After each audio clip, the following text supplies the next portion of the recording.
vislumbre do que significa a palavra mistério. Então, o processo de desenvolvimento da consciência através das runas é muito interessante, porque assim como a gente tem o nosso alfabeto, né, A, B, C, D, né, cada letra vai contando uma historinha, conforme as professoras vão ensinando a gente, né, no primário.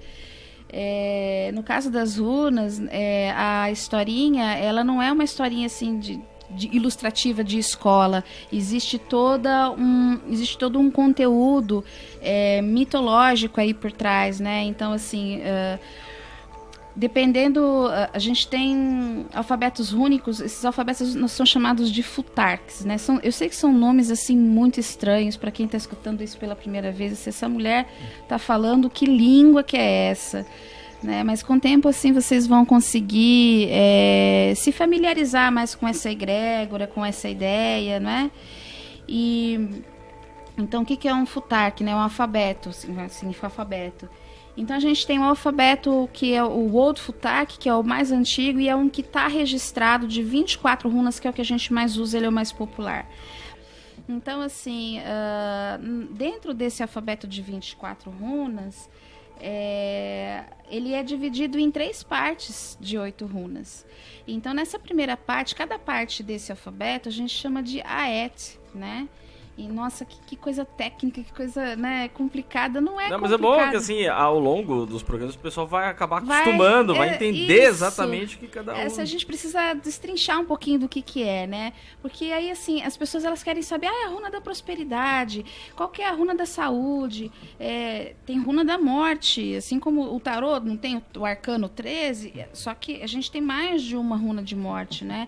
Então, assim, nessa primeira parte ali, o primeiro aete ali do Futark, né? A gente tem, então, runas que vão falar de todos os aspectos da criação, desde o nível cósmico até a criação no nível da criatividade humana, não é? E aí a gente tem na segunda frase ali desse alfabeto as runas conectadas com a morte, que representam o quê? Assim? Então, primeiro eu tenho a criação, o fogo da criação, cria-se o universo, cria-se o ser humano, cria-se a abundância, tudo no universo é muito abundante. Essas primeiras runas, que são muito positivas, elas vão falar disso, vão falar também de defesa, de ataque, de sexualidade, de fertilidade. Aí depois a gente tem o segundo aspecto, que é a descida da mente divina na matéria. Então, é a descida ao inconsciente. Aí eu começo o que? Eu experimento o que? A morte, uma mudança de ciclo. Porque eu preciso, vamos dizer assim, reencarnar, vamos colocar assim, né? E é bom explicar, porque nem sempre, quando sai a carta da morte ou a ronda da morte, é que a pessoa vai morrer. Exatamente, nem sempre isso, né? Exatamente. É um ciclo que representa, que tem uma conexão com o nosso inconsciente dentro da nossa cabeça, na nossa psique. Né? Então toda essa frase, né, essa segunda frase do segundo aete aí do Futark vai falar dessas questões de vida, morte, renascimento, vai falar de dificuldade, vai falar da necessidade. Tem a runa da necessidade, que é parecida com uma cruzinha assim de lado, Naubis, né, que vem de Nid, que é necessidade. E aí ela combina, né, ela vai culminar no terceiro ali, aete, que começa então com a runa da justiça, né, com Tilwas, e aí eu tenho uma terceira fase, que já é uma fase de progresso e prosperidade dentro da matéria, que são runas que estão mais conectadas com a vida material, né, que vão representar esse aspecto. Então, assim, a gente pode dizer que o Futark de 24 runas, ele é bastante completo. Como os arcanos do tarô, tem os 22 arcanos, que também são aquelas ideias que vão representar fases da sua consciência e aspectos da sua vida, porque você pode desdobrar para as duas questões. Você pode tanto desdobrar para o aspecto do autoconhecimento, que na realidade as runas, elas têm uma pegada muito forte com isso. Assim, mesmo que a pergunta, vamos dizer assim, seja uma pergunta corriqueira, tipo, eu vou arrumar um namorado, eu vou arrumar um emprego, vou, né, encontrar alguém, ela sempre vai ter, ela vai responder sim, não, talvez, enfim, mas ela vai colocar ali, ela sempre vai ter uma conotação de uma experiência que você precisa entender dentro disso que você está vivendo agora. É sim, porque sim, é não, porque não. Talvez o que você precisa avaliar nisso. Então ela sempre tem um significado profundo. Isso é que é bacana nas runas. Por isso que a gente diz que é um desenvolvimento da consciência, é um caminho iniciático, né? É um caminho de iniciação. E as pessoas não imaginam como o Tantra está conectado com as runas. Os antigos escandinavos, gente, eles tinham contato, comércio ali com a civilização indo-europeia ali, né? Então, eles absorveram muitos conhecimentos desses povos. E o Tantra também chegou na Escandinávia. As pessoas elas não imaginam isso. Mesmo porque a gente não tem um registro explícito. A gente tem insinuações em que Odin, no mito, Odin ele se encontra então com Freya e eles trocam conhecimento. Ela transmite a ele a arte do Seidr e ele transmite a ela o conhecimento das runas, e essa transmissão de conhecimento não foi através de um bate-papo, foi através de um maituna, um rito tântrico, através de uma relação, assim, a gente não pode dizer que é uma relação sexual corriqueira, não, porque existe todo um processo, um preparo, cantos, mantras, vamos nos acostumar a entender a palavra mantra como Gaudra, né? Então, assim, cânticos rúnicos, né? Gaudra, e Gaudra é plural, Gaudr é singular, Seidr. Então, esse programa a gente vai falar também desse assunto. E essas artes e esses feitiços que caíram no vulgo como fantasias eram artes mágicas.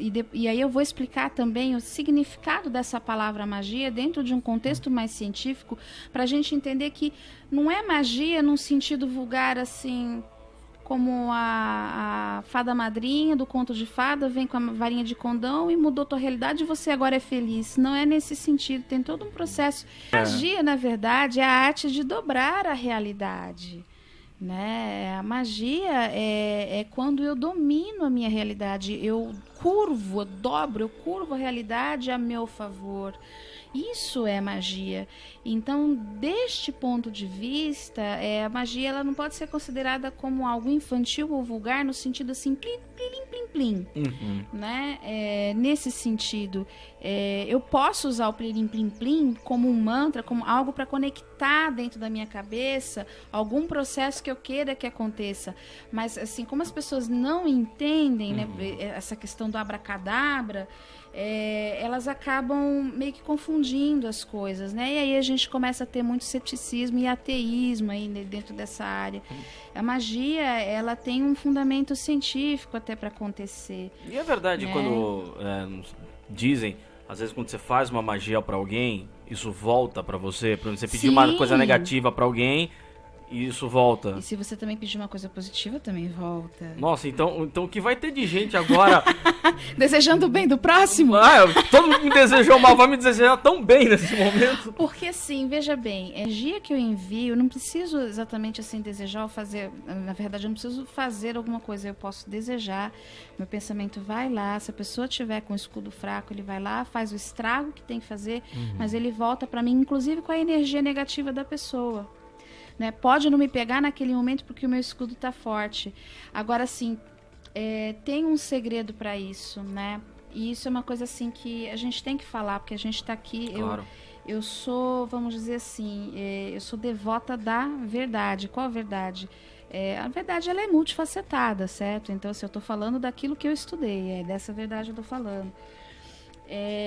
O que faz com que eu receba a lei do retorno dentro de um processo mágico ou de qualquer coisa que eu faça na minha vida é o sentimento de culpa. Então, quer dizer, se alguém faz um trabalho... Se eu tiver um complexo, se eu tiver um problema com culpa, se a minha consciência, no meu inconsciente, eu saber que não foi ético o que eu fiz, eu vou receber aquilo de volta, mesmo que naquele momento, assim, tipo, no momento em que o meu escudo baixar e entrar em funcionamento esse mecanismo, essa sintonia, isso daí vai reverberar e eu vou receber aquilo de volta. Por isso que a maioria das pessoas ficam presas no karma. É que, por exemplo, às vezes a pessoa vai fazer um trabalho pra alguém, desejando mal, na hora da raiva ou tal.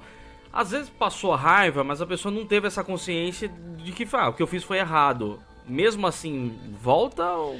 Volta se o inconsciente dessa pessoa... Porque assim, a gente diz que a ignorância é uma bênção. A ignorância nos protege em muitos aspectos. Uma pessoa que tem, assim, volta e assim, como é que eu posso explicar? Isso tem tantos, saem tantos fios assim de detalhes dentro num contexto geral isso volta. Vamos dizer assim, o cara mauzão, né? Se você for estereotipar uma pessoa que fez mal a vida inteira e nunca foi punida por aquilo, né?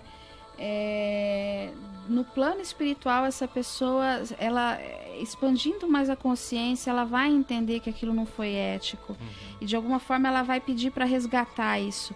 Mas isso daí ainda está baseado no esquema da culpa, né? De você se redimir.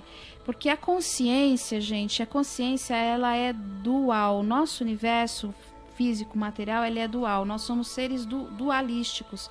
Nós temos dois lados, direito, nosso cérebro, direito e esquerdo, né? Então, assim, outras raças que pululam aí nas galáxias também são dentro do nosso universo conhecido, são dual, representado dessa forma dualística.